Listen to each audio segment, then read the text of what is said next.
Un des enseignements principaux du Baal Shem Tov est la émouna, la croyance en Ashgacha Pratit, la providence divine. Où le Baal Shem Tov a montré d'ailleurs à ses élèves comme chaque moindre détail qui se passe dans le monde est planifié, voulu par Dieu lui-même. Un exemple qu'il a donné, il a amené les élèves dans la forêt, il leur a montré comme une petite feuille qui tombe de l'arbre sur la terre, le sol, et là il a dit regardez, qu'est-ce qu'ils ont vu? Comme une petite fourmi marche, monte sur cette petite feuille, continue son chemin sur l'autoroute. Ensuite, le Baal Shem Tov va soulever ces petites feuilles et leur a montré comme il y avait un peu d'eau, que pour cette fourmi, ça aurait été un océan impossible pour qu'elle puisse passer. Le fait que Dieu a fait en tel qu'exactement cet océan a été recouvert avec ce pont, cette feuille, la fourmi a pu continuer son chemin. Tout n'est pas providence divine. Comme Rambam nous le dit, En Mikra Nikra, il n'y a pas d'accident. C'est remarquable que de la paracha de cette semaine et le Rambam que nous étudions ces jours-ci, d'après le cycle que Rabbi a institué à 39 ans, d'ailleurs que dans 2 jours, il y aura le Siyum Rambam, jeudi, il va y avoir la conclusion de 39e cycle de l'étude et nous n'allons pas jeûner ce Shiva Asar B'Tammuz, mais nous allons fêter puisque ce sera le Siyum de Rambam et le Siyum du Galut encore avant cela, bien sûr. Là, nous trouvons quelque chose qui correspond dans le Chumash avec le Halacha du Rambam. Dans le Chumash, aujourd'hui, on nous enseigne la Ele Techalek Haaretz, à eux, dit Dieu, tu vas partager la terre d'Israël. On nous parle maintenant du peuple juif d'Israël, sortant d'Égypte, passant déjà dans le désert, on arrive en Eretz Israël et la terre d'Israël sera partagée. On devient un peuple établi dans notre propre terre. Bien sûr, il y aura d'autres individus qui seront là-bas, il y aura d'autres habitants.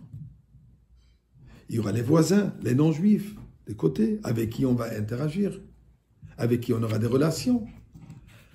Nous dit le Rambam, dans les Hilchot Melachim, il dit la chose suivante, que tel que Moshe Rabbeinu a enseigné au peuple juif les 613 commandements, de la même manière, de la même manière, Dieu a ordonné Moshe Rabbeinu, la kouf et kol baya olam, de influencer de différentes manières toute l'humanité, les kabel mitzvot chez les tztavu bnei Noach, d'accepter les mitzvot, les 7 lois de Noé. Quelles sont ces 7 lois? Alors, la première, c'est l'interdiction d'idolâtrie. La deuxième, l'interdiction du blasphème contre Akadosh Baruch Hu, l'interdiction du meurtre, l'interdiction de l'inceste et de l'adultère, l'interdiction du vol et établir un système judiciaire et finalement, Ever Minachai, l'interdiction d'arracher un chair un morceau de viande, donc d'un animal vivant, et ensuite de le préparer et de le manger. Ça sont les 7 lois de Noach que l'humanité entière est censée de suivre. Intéressant, on se souvient quand Dieu a apporté le déluge et a promis à Noach que plus jamais il fera ce déluge et il lui a dit voilà le signe c'est l'arc-en-ciel. Alors j'ai entendu un jour d'un artiste québécois converti au judaïsme, M. Yann Mentzes, qui m'a dit que si vous allez prendre une surface ronde, ok, ça c'est carré, mais disons une surface ronde blanc, et on va mettre les 7 couleurs de l'arc-en-ciel, donc des lignes, chaque couleur, sur ce cercle. On va tourner cette feuille très vite. La couleur qui deviendra, donc le mélange de ces 7 couleurs de l'arc-en-ciel deviendra blanc. Donc la pureté du monde vient à travers cet arc-en-ciel.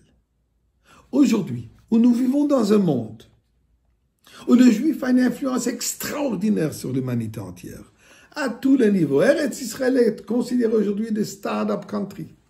Tout le monde regarde vers Eretz Israël. Quelles sont les nouvelles inventions? Aujourd'hui, dans cette situation, tout le monde regarde. Où sont ces médecins israéliens, juifs, qui vont nous donner le remède et trouver le vaccin contre cette situation que nous vivons présentement. Donc nous avons cette possibilité d'influencer. Nous avons cette possibilité, donc l'obligation aujourd'hui d'enseigner l'humanité entière, c'est cette loi de Noé. Or la goyim nous sommes la lumière pour toutes les nations. Ça ne veut pas dire qu'on devient des électriciens, ça veut dire qu'on amène la lumière divine à travers cette loi. Et en nous faisant notre part, d'enseigner à l'humanité cette loi, à chaque occasion que nous avons, partager cette idée avec nos voisins non juifs. Et en faisant nos propres mitzvot, les 613, comme je dis toujours, plus la taxe, les coutumes, c'est sûr et certain que nous allons mériter la lumière, le blanc de la Géoula aujourd'hui même, et nous allons nous retrouver dans le Beth Amikdash avec Mashiach.